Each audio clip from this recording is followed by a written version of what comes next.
Hər birinizi salamlayıram. Sizinlə birlikdə bu videoda 2025-ci il 9-cu siniflər üçün nəşr olunmuş topludan bir neçə quantifier testinin izahına baxırıq. Onu da qeyd edim ki, bu topluda mix test verilib, yəni quantifier, so do I və negativ sintez eyni başlıq altında verilib. Bu videoda biz sizinlə yalnız quantifiers olan testlərə baxırıq. So do I testlərinin izahına baxmaq üçün isə digər videoları izləyə bilərsiniz. Əvvəlcə birinci testin izahına baxırıq. Only və nöqtələrdən sonra people verilib. People toplu isimdir. Ona görə də little və little da işlənə bilməz. Elotdan sonra ümumiyyətlə isim gəlməz. Bilirik ki, only, just, quite sözlərindən sonra isə mütləq a few ya da a little gəlir. Ona görə C variantında artiklı yoxdur deyə cavab olur. Y variantı tərcümədə isə deyilir ki, küçədə yalnız bir qədər adam var idi. 11-ci testin izahına baxaq. Nöqtələrdən sonra flour, un verilib. Many olmaz, çünki many'dən sonra mütləq sayılan isim gəlməlidir. A lot of, a little, much və much verilə bilər. Burada bir nüansı qeyd edeyim. Cümləmiz sual cümləsidir. Yadımızda saxlayırıq. A lot of yalnız və yalnız təsdiq cümlələrində işlənir. Nə sual, nə inkar cümlələrində işlətmək olmaz. Ona görə A variantı yanlışdır. Qaldıq digər variantlarımızın arasında. Nöqtələrdən sonra ikinci nöqtələrdə only verilib. Only-də biz few işlədə bilmərik. A few işlədirik. Qalırıq A və Y variantları arasında.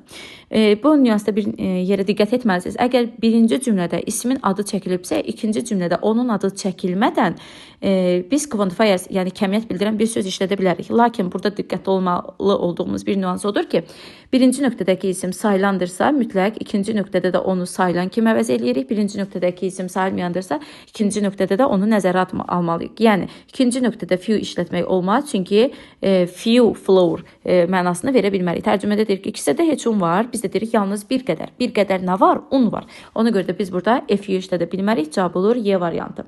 İndi isə 23-cü testin izahına baxırıq. 23-cü testdə bizdən soruşulan bir nüans var. Nöqtələrdən sonra salt verilib. Bilirik ki, salt sayılmayan isimdir və sayılmayan isimlərin qabağında many qoymaq olmaz. Ona görə many olan variantlarımıza çıxırıq. Few'lar da çıxır, çünki few'dan sonra sayılan cəm isim gəlməlidir. Elotdan sonra ümumiyyətlə isim gəlməz. Cavab oldu Y variantı. Tərcümədə deyir ki, yeməyinə, ərzaqlarına yeməyinə çoxlu duz və istiot qoyan insanların həmişə mədə ağrıları olur. İndi isə 29-cu testimizin izahına baxırıq. Margaret has time. Burada time sayılmayan isimdir. Bilirik ki, sayılmayan isimlərin qabağında nə olmaz? Few olmaz, many olmaz. Few'na çıxırıq. Elotdan sonra isim gəlməz. Of olmalıydı. Ona görə cavab olur Y variantı. Enough dərsindən bilirik ki, enough həm sayılan, həm də sayılmayan isimlərin qabağında duraraq onları təyin edə bilər. 39-cu testdə bizə nöqtələrdən sonra salt verilib. Salt sayılmayan isimdir. Ona görə də qabağında few olan variantları çıxırıq. Qalırıq ya B ya da D variantları arasında. İkinci tərəfdə isə isim verilməyib. Demək ki, isim birinci tərəfdə xatırladılıb, ikinci tərəfdə yenə onu nəzərə almaq lazımdır.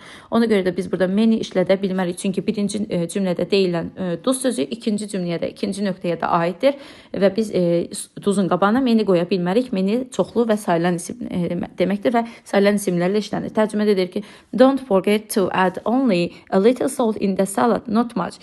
Unutma deyir salata duz əlavə etməyi, amma çox yox, yəni çox duz əlavə etmə. 41-ci testin izahına baxırıq. Burada iki isim yan-yana gələrsə mütləq və mütləq sonuncu ismə baxmaq lazımdır. Few'dan sonra story yox, story S gəlməlidir. Ona görə bir yanlışdır. 2-də matchdan sonra boxes qoymaq olmaz, yanlışdır. 3-cü testdə a few rings düzdür. Bilirik ki, few sayılan cəm isimlərlə işlənir. Rings də cəmdədir deyə düzdür. Bunu da qeyd edeyim ki, a few-daki artiklı sadəcə ismin miqdarını artırmaq üçün verilir. Yəni qətiyyən ismi tək edə bilməz. Ona görə bu testdə də 3 doğrudur. A lot of charity concerts düzdür. A lot of-dan sonra cəm isim gəlməlidir. Many police stations olmalıydı. Çünki many'dan sonra cəm gəlməlidir. Yadınızda saxlayın, polisə baxa bilmərik. 2 isim yan-yana gəlirsə, bu zaman əsas məna sonuncudadır və bizim burada işlətdiyimiz rəqəm mütləq sonuncu ismə aid edilir. İndi isə 47-ci testin izahına baxaq. 47-ci testdə is there much time to practice? Deyir ki, praktis etmək üçün çox vaxt var. O deyir ki, yalnız biraz. Yəni, biraz vaxt var. Demək, biz vaxtı nəzərə almalıyıq. Onun qabağında quantifiers işlətməliyik. B və Y variantlarında many few olmaz. D variantında few olmaz. Elotdan sonra isim gəlmə, daha doğrusu elot isimlə işlənməlidir. Düzdür, burada isim yoxdur, amma ismi əvəz edən bir şey qoymalıyıq burada. Ona görə cavab olur C variantı. Tərcümədə deyir ki, yalnız biraz. Yalnız biraz. İndi isə 57-ci testin izahına baxırıq. 57-də nöqtələrdən sonra bizə verilib time. Time sayılmayan isimdir və önünə many few qoymaq olmaz. B, D, C variantları arasında qalırıq. İkinci tərəfə yamaç ya a lot of qoymalıyıq. A lot of-dan sonra 100% isim gəlməlidir. Bunu yadınızda saxlayın. Yəni isimsiz işlətmək olmaz. Ona görə B və D variantları yanlışdır. Cavab oldu C. Tərcümədə deyir ki, o məşğuldur. Onun vardır little time, az vaxtı və doesn't go out much. O çölə çox çıxmır. İndi isə 65-ci testin izahına baxırıq. 65-ci testdə bizdən soruşulur. İfadələr verilir və biz bu ifadələri təyin etməliyik. Əvvəlcə birinciyə baxırıq. A few fresh fish. Bilirik ki, fish cəmi və təki eyni olan isimdir. Few varsa demək ki, burada cəm mənasındadır. Ona görə bir doğrudur. 2-də a few piece yox, pieces olmalıydı. Mütləq burada S olmalıydı. Ona görə 2 yanlışdır. A few colorful t-shirts olmalıydı. Çünki few-dan sonra cəm gəlir. 4-də a few pairs of sunglasses. Bu düzdür. A few-dan sonra gələn pair sözü cəm olmalıydı. Burada da cəm verilib. Ona görə 4 düzdür.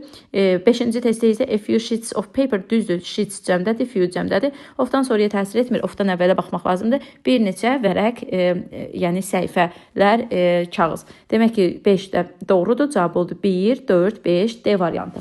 68-də few business letters. Bu doğru ifadədir. Çünki few-dan sonra cəm ismi qoyulub. Doğrudur.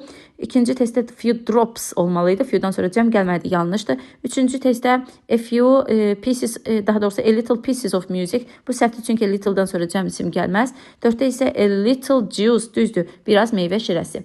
İndi isə 72-ci testin izahına baxırıq. 72-ci testdə bizə verilib 2 nöqtə və biz 2 nöqtəyə elə bir söz qoymalıyıq ki, hər ikisinə uyğun gələ bilsin. Birinci nöqtədə lemon gəlib, ikinci nöqtədə isə more time gəlib. Bilirik ki, time sayılmayan isimdə önündə more qoyulub və burada da lemon juice qoyulub. Juice sayılmayan isim olduğu üçün önünə few qoymaq olmaz, few, many qoymaq olmaz. Qaldıq A və E variantları arasında. Burada bir nüansı nəzərinizə çatdırım. Nöqtələrdən sonra, ikinci nöqtələrdən sonra more time verilib. Bilirik ki, more müqayisə dərəcəsidir. Sifət dərsindən isə bilirik ki, a little özündən sonra mütləq müqayisə istəyir. Demək ki, biz burada a little işlədə bilərik, amma little işlədə bilmərik. Çünki little müqayisə dərəcəsi işlətmir. A little həm birinci nöqtədəki lemon juice sözü ilə yan-yana gələ bilər. Çünki biraz meyvə şirəsi deməkdir. İkincidə isə a little-dan sonra müqayisə dərəcəsi gəlməlidir deyə. Demək ki, bu forma doğrudur. 75-ci testdə bizdən soruşulan nüansımız, baxırıq. The weather has been dry recently. Bu aralar, yəni bu yaxınlarda hava çox quru olub. Demək ki, hava quru olubsa, bizim olub az yağış. Ona görə də biz burada çox yağış işlədə bilmərik. Dry recently, bir də bu nüansı qeyd edeyim. Əgər bir testdə sizə 2 cümlə verilibsə, bir cümlənin nöqtəsi yoxdursa, demək bütün ipucu o cümlədədir. Əgər o cümlə olmasaydı, burada rain-ə men işlətməzdik, a lot işlətməzdik. Çünki a lot-dan sonra isim gəlməz, few-dan sonra sayılmayan gəlməz. B-Y arasında qalardıq. Birinci tərəfdə dediyi çünki bu aralar hava qurudur. Demək ki, burada biz az yağış olub deməliyik. Çox yağış olsa hava dry yox, wet, nəm olardı. Ona görə cavab olur Y variantı. İndi isə 92-ci testin izahına baxırıq. 92-ci testdə bizdən soruşulan nüans yenə quantifiers'dən more verilib bizə nöqtələrdən sonra. More varsa nələr işlətmək olmaz. Little-dan sonra more gəlməz. Few-dan sonra more gələr. Sadəcə burada apple gems ilə few işlətmək olmaz. Ona görə qalırıq A, C və Y variantları arasında. İkinci tərəfdə deyir ki, mən xoşladım, onu çox xoşladım. Demək, many-dən sonra 100% isim, a lot of-dan sonra 100% isim gəlməlidir.